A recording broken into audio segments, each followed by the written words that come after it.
Alright guys, so we have spent the last month or so living and traveling in the mountains surrounding Denver, and we think we have a pretty good idea of where to go as a first-time visitor if you are living in an RV or traveling in a van. Let's jump right into it.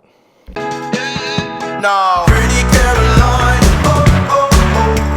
stone cold stunner. She was a winner, started working at the dine.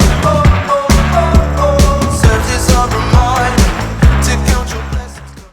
Alright guys, so this is going to be my recommendation on where to stay as a first-time visitor to the Denver area, assuming that you are spending a extended amount of time traveling or live in your RV or van and you're here for the first time. I'm going to give you my best tips on where to stay and how to spend your time in the Denver area.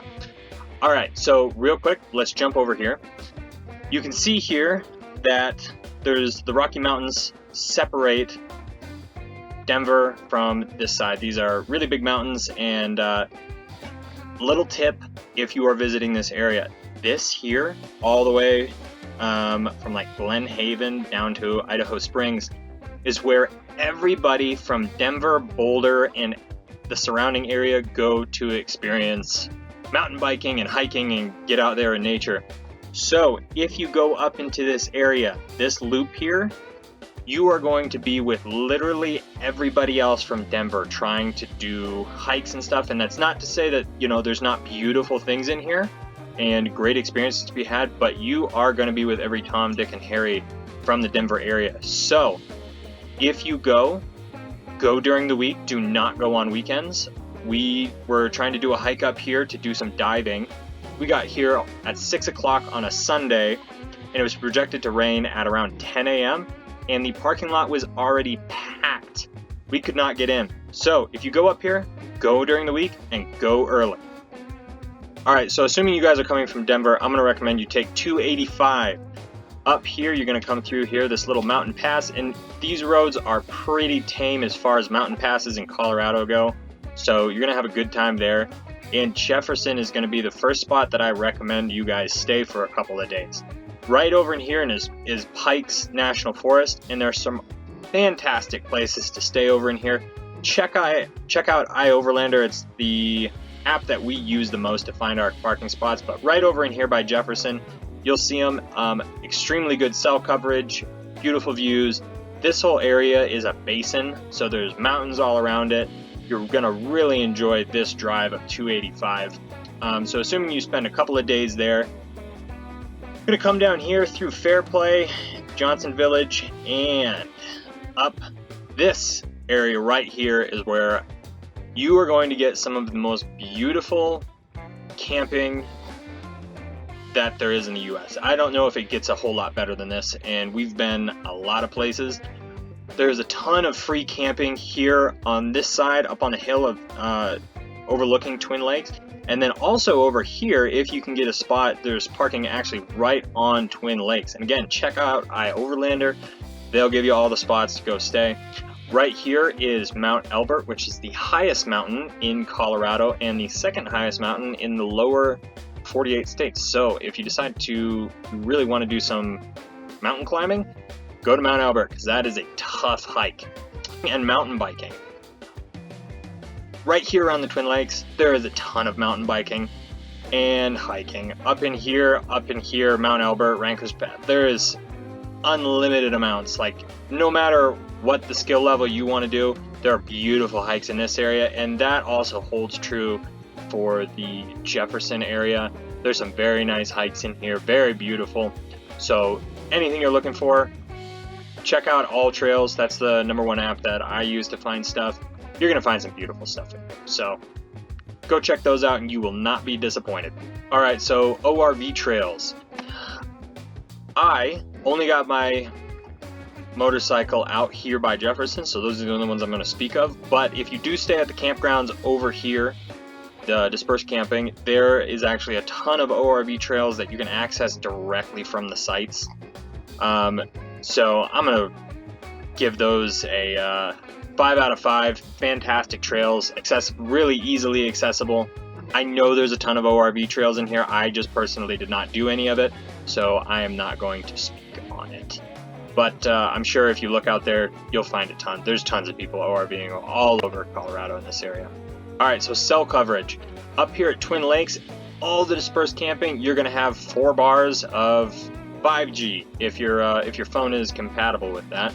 Tons of cell coverage, really fast, especially AT&T. Verizon is a little tricky, but it does work pretty well. And then over here by, oh man, got a little lost there. By Jefferson, this camping up in here, you're also gonna have like 4 bars of 5G. All right, shopping and groceries. Again, it's a little tough to find this stuff up here. So I'm gonna recommend that you guys fill up in Denver or wherever you're coming from before you come into this area, because it is more expensive and it's harder to find. If you do stay here for long enough to run out, if you are in Twin Lakes, Leadville has pretty good shopping. Buena Vista has very good shopping. Down in this area, you'll find everything you need. If you're in Jefferson, you're kinda out on a limb there. You're gonna have to do some driving. One of these towns will have something for you, but it's gonna be a little tougher. If you are in Twin Lakes and need something, there is a general store right here.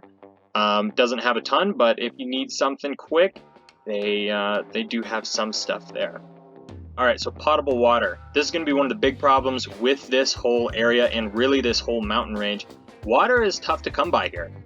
Do yourself a favor and fill up before you come. But if you do need it, Buena Vista has some, kind of off the wall spigots, and you can fill up. We filled up there and we were totally fine. Leadville has a couple. Again, jump over to IOverlanded. They will find, anybody that finds a spigot marks it. So jump over there and you will find something. There's a couple of fill stations, but they're tough to find out here. So swimming and water sports. If you are in the Twin Lakes area, you will be able to do all the swimming that you possibly could want to do. Beautiful swimming in here, nice, clean, clear water. I even did some free diving in here and found some stuff. But just for swimming and cooling off and bathing, like Twin Lakes is fantastic. Absolutely beautiful. If you do go here, do yourself a favor, come over to this area to swim. It's a lot warmer. The lake fills from right here and gets progressively warmer as it gets over to here. If you are over by Jefferson Lake is right here. It's a little bit of a drive to get up there. It's really pretty. Very cold, but you can go swimming here. You can go fishing here.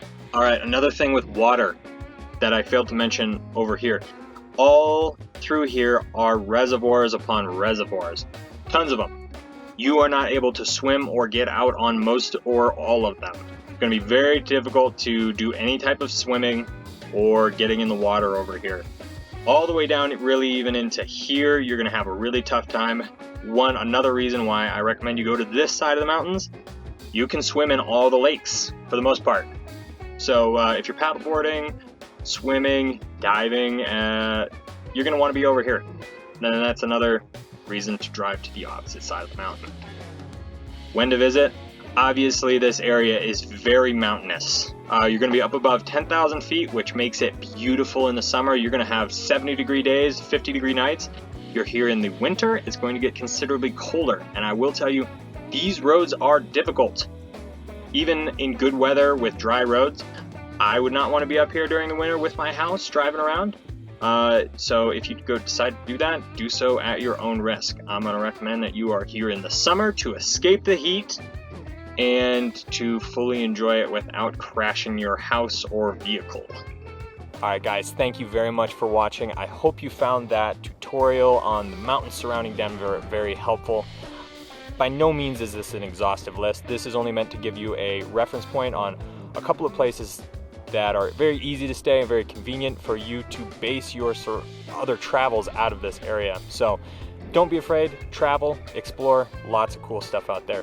If you like this video, if you found this helpful and want to see more of this, give me a like and consider subscribing, and we will catch you in the next one. Thank you.